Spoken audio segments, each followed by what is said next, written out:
Hola, buenos días a todos y a todas. Es para mí un gran honor y una gran satisfacción poder hablarles a ustedes esta mañana, pero me gustaría saber si me están oyendo. ¿Me oyen? Lo escuchamos Sí, perfectamente. perfecto. Ah, perfecto, muchas gracias. Bien, pues sin más preámbulos, yo quisiera darles mi versión de esto que se llama liderazgo ético. Y mi versión la he puesto este apellido de liderazgo desde la razón cordial. A lo largo de este ratito, pues yo creo que irán entendiendo por qué le he llamado así, liderazgo ético desde la razón cordial. Entonces, le pido a Juan Carlos que pase a la siguiente, y lo que tenemos ahí es cuáles son las partes en las que yo he dividido esta presentación. Pongo liderazgo entre interrogantes para significar que quizá no siempre está claro qué es el liderazgo, y menos todavía qué significa liderazgo ético, y ya finalmente qué significa liderazgo ético desde la razón cordial. El punto cuarto de la presentación ya sería el diálogo con ustedes, que para mí podría ser lo más interesante. Sí, adelante. ¿Qué es el liderazgo? Bueno, pues según el diccionario, es una situación de superioridad en que se halla una institución u organización, un producto o un sector económico dentro de su ámbito. A menudo, por ejemplo, se habla de que hay empresas que son líderes en su campo, en su terreno, o que hay países que son líderes en algo, y aquí en realidad queremos ceñirnos al liderazgo.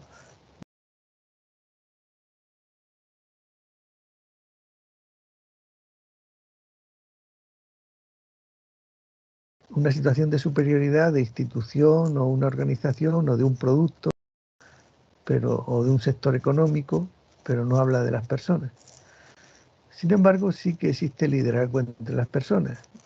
El liderazgo entre las personas es una relación entre seres humanos que implica, a mi modo de ver, cierta autoridad de la persona líder sobre las personas que siguen a esa persona líder, y cierta admiración de las personas seguidoras hacia la persona del líder.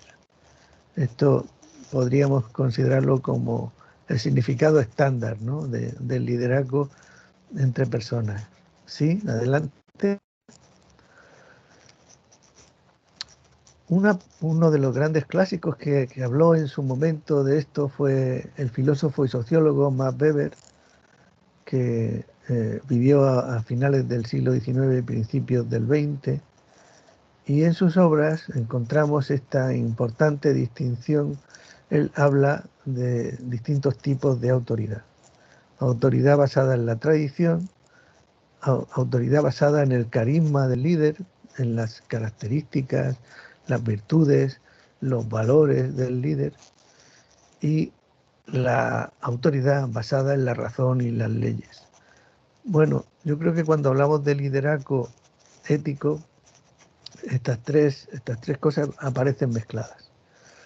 En el liderazgo ético, para que se pueda ejercer ese liderazgo ético, el líder tiene que ser una persona éticamente excelente.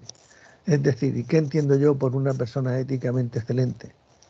Pues entiendo una persona que pone en práctica los valores básicos, por ejemplo, el respeto a la dignidad de las personas, el respeto a los animales, el respeto al medio ambiente, que da ejemplo de esfuerzo, de sacrificio, de abnegación, de poner lo mejor de su parte, que escucha atentamente cuando le hablan y se nota que ha escuchado, que realmente ha captado el mensaje de la persona que le habla.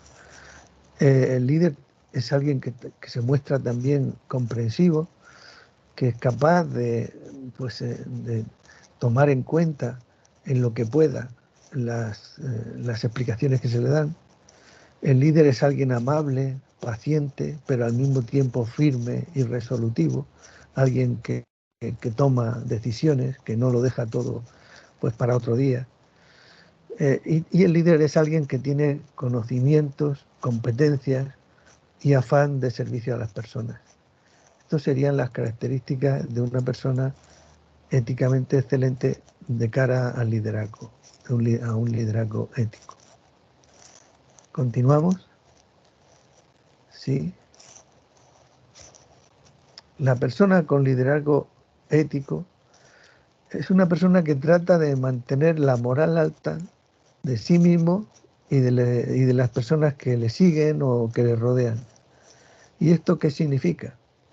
Pues que a la hora de tomar en serio los valores y las normas que se consideren razonables, lo hace en conciencia, por convicción personal y no por un deber externo, no por una imposición o por una amenaza de castigo, sino que lo hace pues por convicción personal. Y de esa manera pues se mantiene la moral alta por parte de esa persona y por parte de quienes le siguen.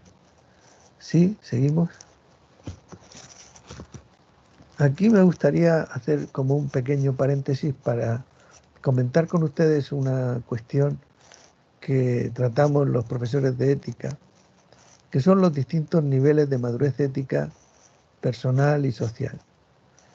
Desde finales del siglo XX ha habido varios autores que han trabajado sobre esto, y especialmente un norteamericano que se llamaba Lawrence Kohlberg, que distinguía entre 3 niveles de madurez ética personal y social. El nivel preconvencional, que es el nivel en el que están muchas personas que solo le dan prioridad a sus intereses egoístas, que para ellos la moralidad consiste simplemente en obedecer las normas que les convienen o cuando les convienen, y siempre intentando que no tener castigo,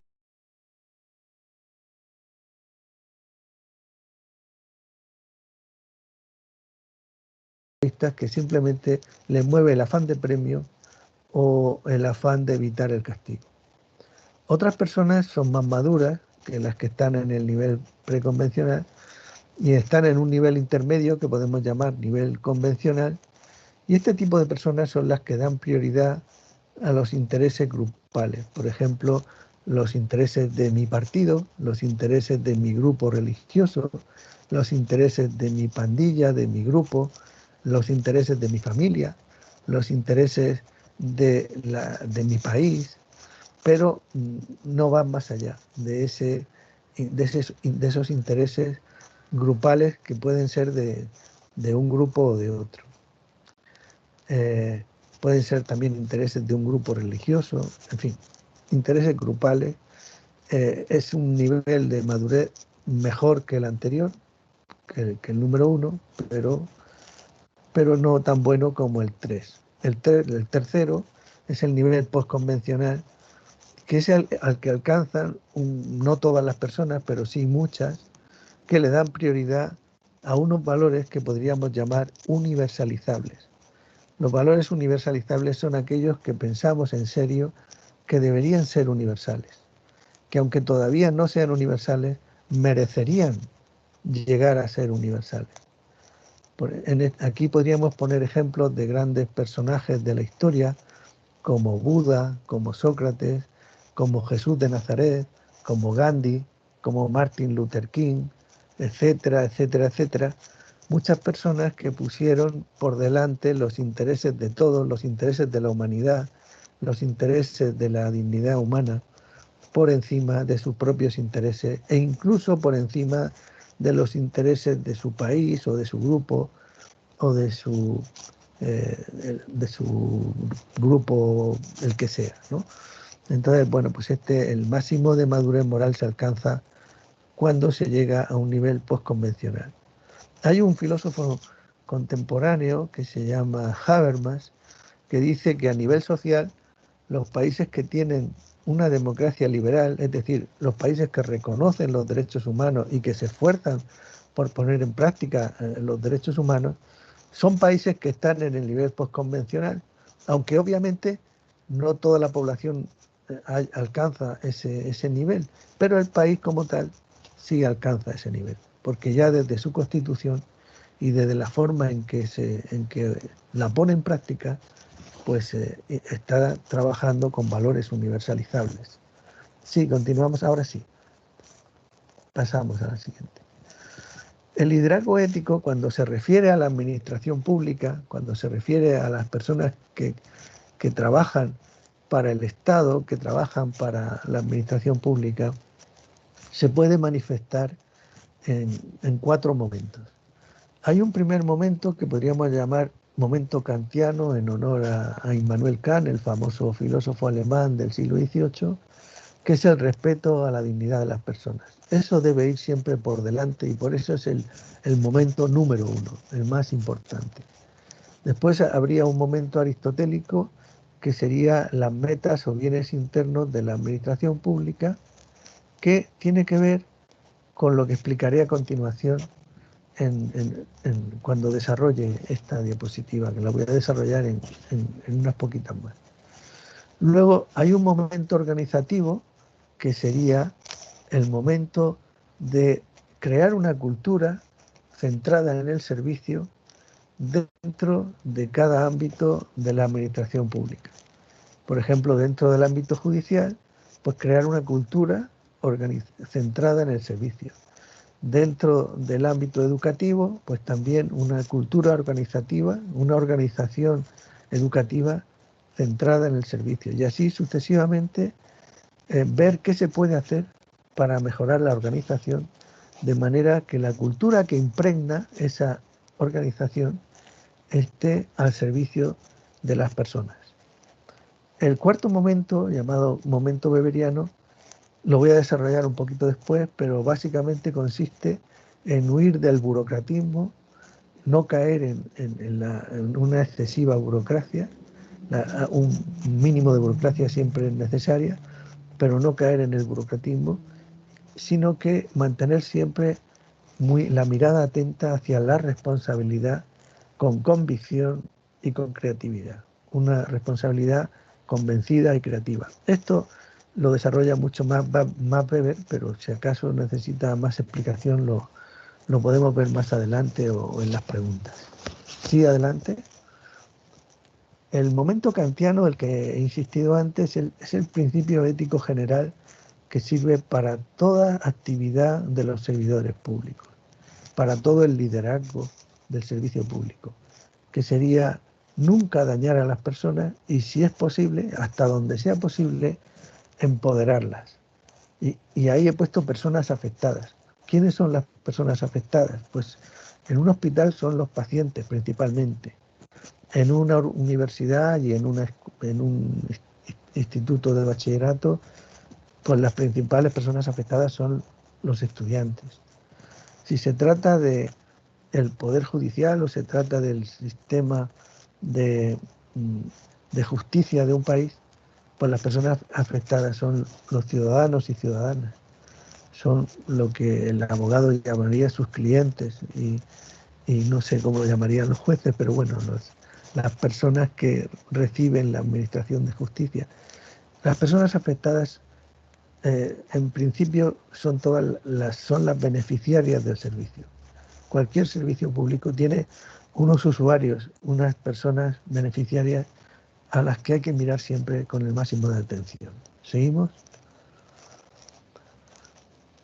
El momento aristotélico del que les hablaba en una diapositiva anterior tiene que ver con una distinción que hacemos en ética entre bienes internos y bienes externos.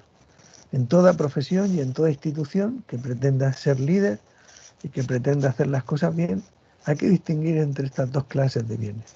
Los bienes internos son los fines. ¿Qué se pretende, ¿no?, con la institución? Se pretende impartir justicia, se pretende educar a la población, se pretende restablecer la salud de las personas enfermas. ¿Qué es lo que se pretende? ¿Cuál es la finalidad? Esos son los bienes internos y eso es lo más importante de una institución. ¿Para qué se creó? ¿Para qué se creó la institución? Y la otra parte de, los, de este momento aristotélico son los bienes externos, que son los meros medios, pero a menudo son importantes, que son los ingresos, la reputación, el poder, la fama, los premios, los incentivos que reciben aquellas personas que se dedican a esa actividad. En el caso de lo que yo soy, que es profesor universitario, pues los ingresos, mi reputación, el poder que yo tengo en el aula, la fama que yo pueda tener a nivel nacional e internacional, los premios que en algún momento me han llegado, los incentivos que me ayudan a estar atento para estar al día y que me ayudan para seguir adelante. Todo eso son bienes externos, pero son meros medios. Nunca debería ponerlos como fines, porque los fines pues son el servicio a las personas. Sigo adelante. Aquí en este esquema pueden ver ustedes que en toda actividad hay unos bienes internos que son lo más importante. Ustedes pueden preguntarse cuál es el bien interno del servicio en el que yo trabajo. ¿Cuál es la meta que se intenta conseguir? ¿Es la salud? ¿Es la justicia? ¿Es el servicio a un tipo de personas que lo necesitan? ¿Cuál es el bien interno? ¿Cuál es la meta? Si eso está claro, pues entonces podemos pasar a la columna 2, que es preguntarse por los mecanismos, las instituciones, los recursos que sean congruentes, atención a esto, que sean congruentes con esos bienes internos, que sean congruentes con esas metas que se persiguen. Y esto nos llevaría a la columna 3, que sería preguntarnos por los valores, principios y actitudes que en la columna 4 se pueden plasmar en documentos de orientaciones éticas, como son los códigos éticos, los códigos deontológicos, los códigos de buenas prácticas. Esos documentos siempre están bien, siempre son útiles, pero conectándose, como he puesto aquí en este esquema, con la columna 3 y con la 2 y con la 1. Especialmente con la 1, no perdamos nunca de vista cuál es la meta que perseguimos, cuáles son los bienes internos de la enseñanza o de la justicia, o sea, del sistema judicial, o cuáles son las metas de la universidad, o cuáles son las metas del ministerio o del servicio en el que estamos trabajando. Continuamos. Las claves para el liderazgo ético en la administración pública, pues ya serían, por un lado, ese bien interno que consiste en el servicio a la ciudadanía para establecer un orden social político justo, y por otra parte, pues en el centro los valores y actitudes que tiene que adoptar el servidor público, como honestidad, respeto a las personas, solidaridad con los más desfavorecidos, equidad, eficiencia, ser una persona servicial, dialogante, crítico con los vicios heredados, creativo para sacar soluciones nuevas, etcétera, etcétera, ¿no? Y los medios adecuados, como, pues, por ejemplo, el trabajo en equipo, dejar cierto grado de autonomía y reclamar cierto grado de autonomía en la toma de decisiones, no una autonomía infinita, pero sí un cierto grado de autonomía. Por ejemplo, en el caso de un profesor universitario eso se llama libertad de cátedra, pero, perdón, pero esa libertad de cátedra, ese cierto grado de autonomía que se le concede a un profesor universitario como líder en su campo, pues no puede ser infinito, porque el que yo tenga una cierta libertad de cátedra no me autoriza a que yo, pues por ejemplo, me encargue en una asignatura de ética y luego llegue al aula y hable todo el rato de fútbol y nada más que de fútbol, ¿no? Eso no sería libertad de cátedra, eso sería un exceso y sería pues un error desde el punto de vista ético. Hay que tener los conocimientos actualizados. Para cualquier liderazgo hay que estar siempre al día, no se puede uno quedar atrás en los conocimientos, tiene que tener formación ética y tiene que tener unos incentivos adecuados, porque si no uno se corrompe. Esto lo comentaré tal vez un poco más tarde con más detalle. Continuamos con la siguiente.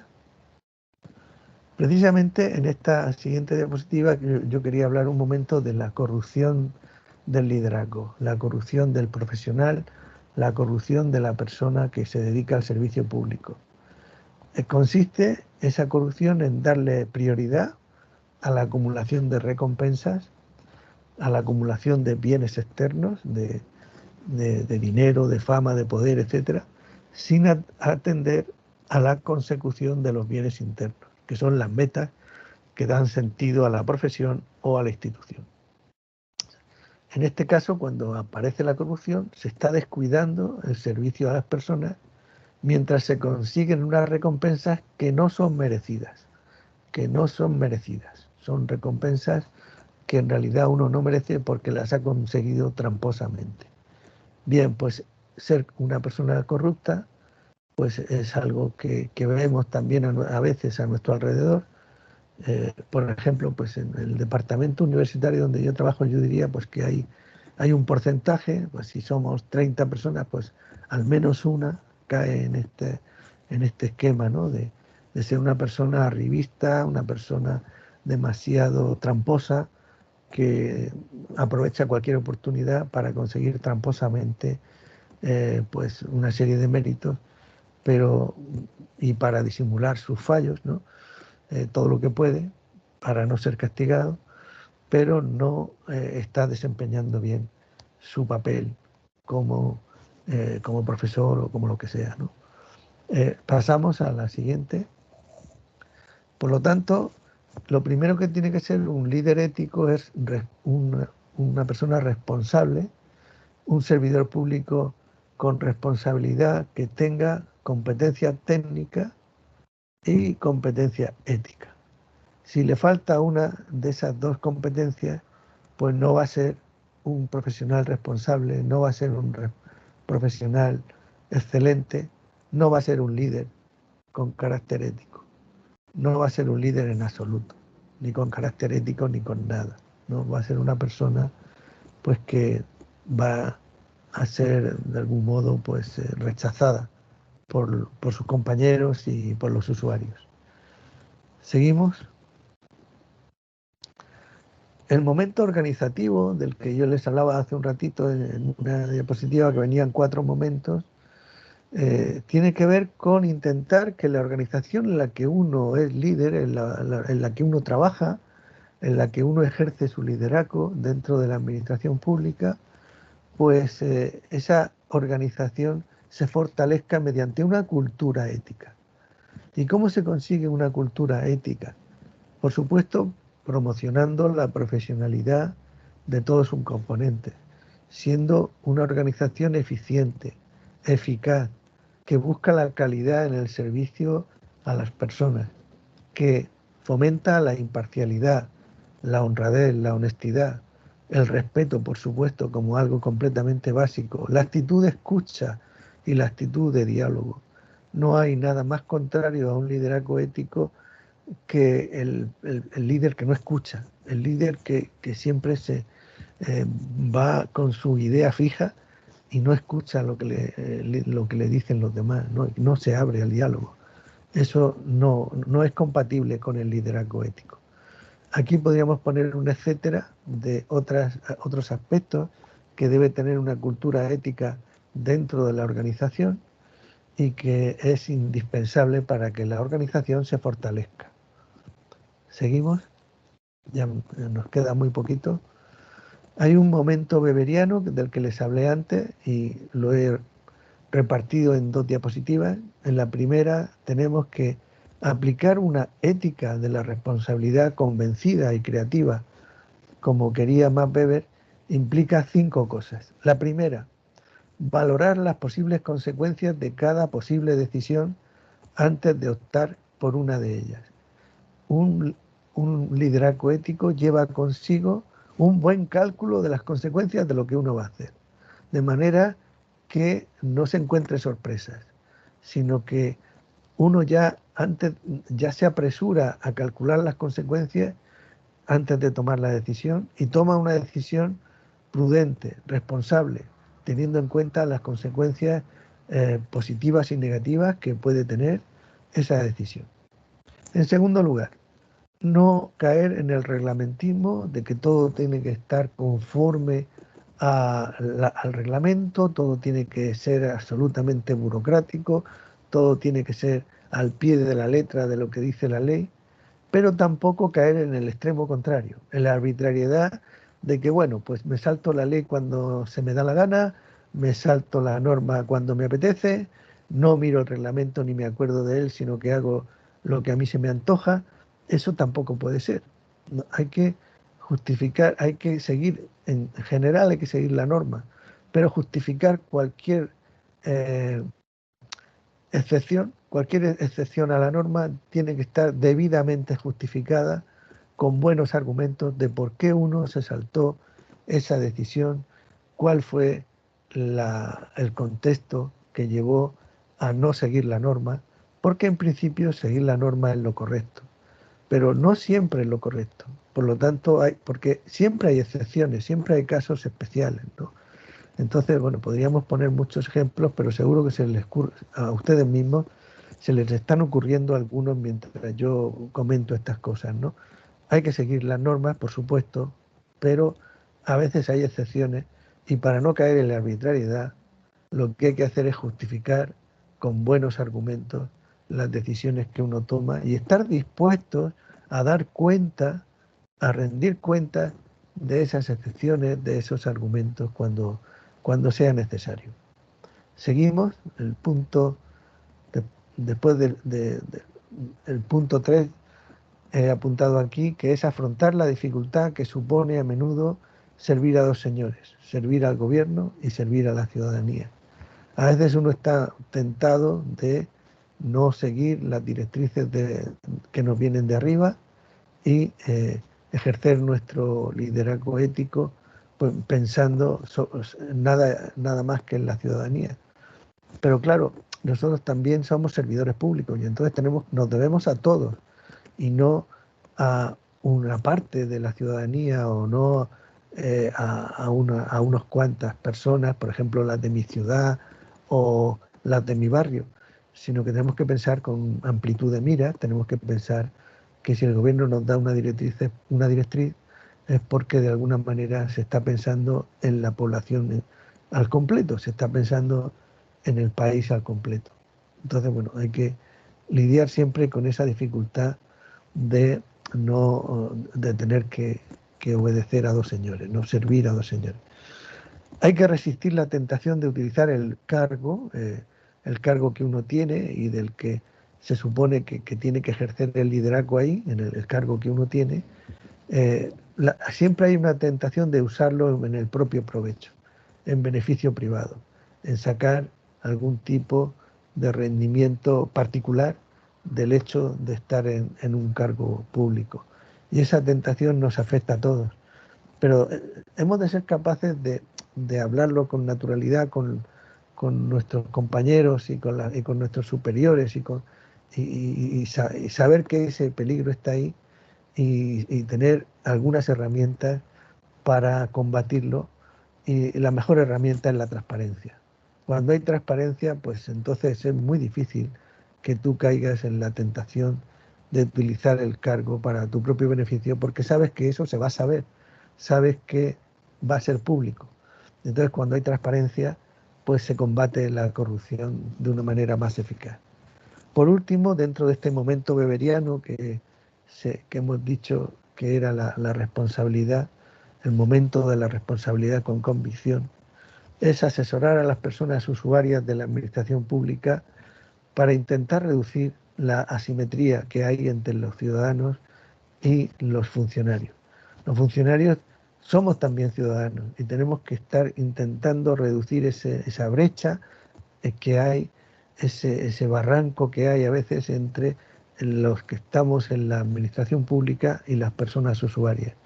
Y para cerrar esa brecha, lo mejor es asesorarlas, darles, empoderarlas, darles herramientas para que esas personas sepan cuál es nuestro papel, sepan cuál es el suyo, cuáles son sus derechos, cuáles son los deberes y de esa manera reducir en lo posible la asimetría.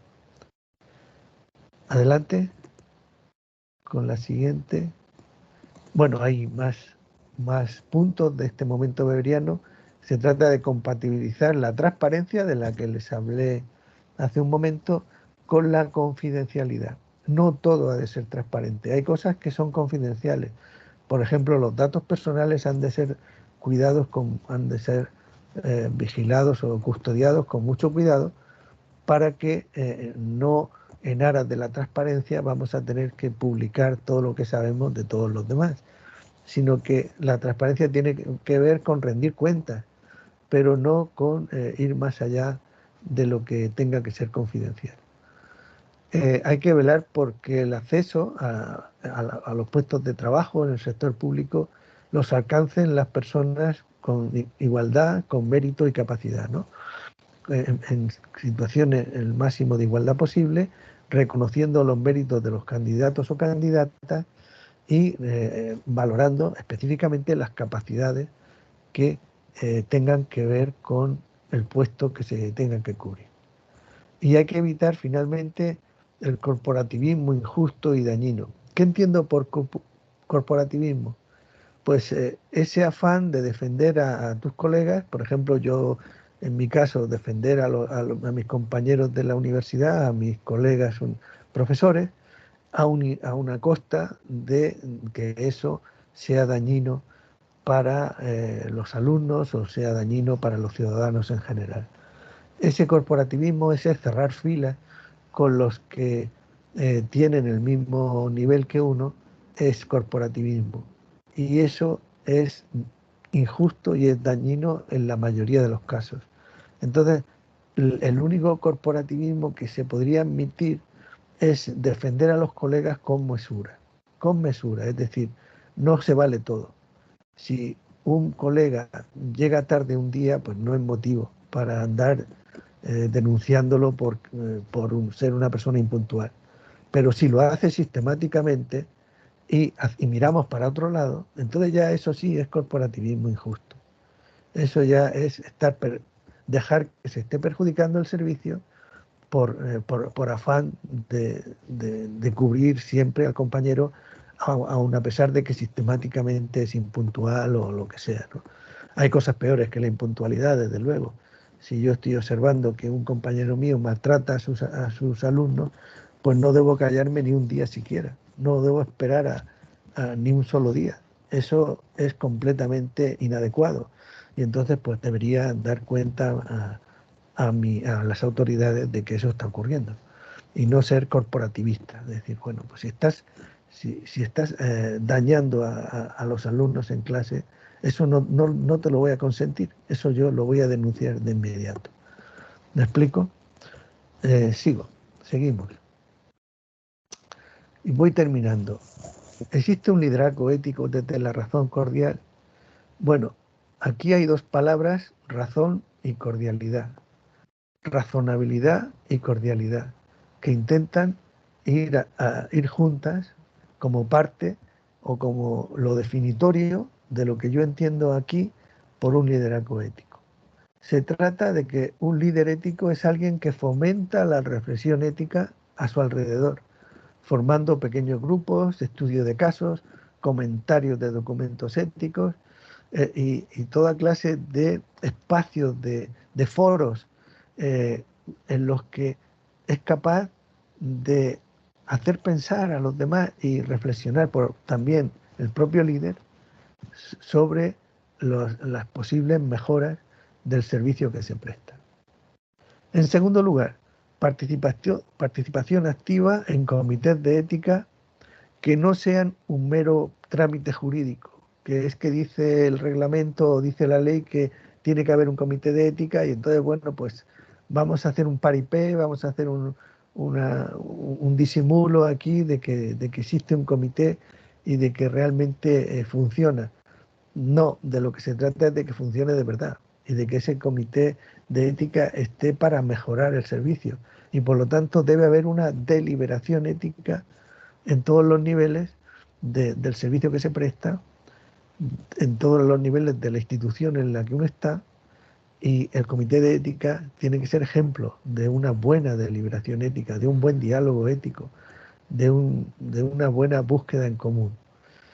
el liderazgo ético, desde esta razón cordial, tiene que reajustar de modo participativo el sistema de condiciones laborales, de incentivos y de recompensas, de manera que nadie se sienta excluido o excluida, perjudicado, que nadie se sienta marginado del servicio y de la institución en la que uno está. Entonces, el líder ético es alguien que vela porque este reajuste se lleve a cabo. No tener que esperar a que se convoque una huelga porque ya la gente está desesperada y ya no sabe qué sistema, de qué modo protestar. No dejar llegar ese momento, sino que estar continuamente deliberando y haciendo participar a las personas y tratando de que el sistema sea justo en cuanto a condiciones laborales, en cuanto a incentivos bien repartidos y en cuanto a recompensas bien distribuidas. ¿Seguimos? Bueno, pues de momento lo dejamos aquí. Muchas gracias por su atención y estaré encantado de que cualquier pregunta o comentario será bienvenido. Así que cedo la palabra de nuevo a Juan Carlos.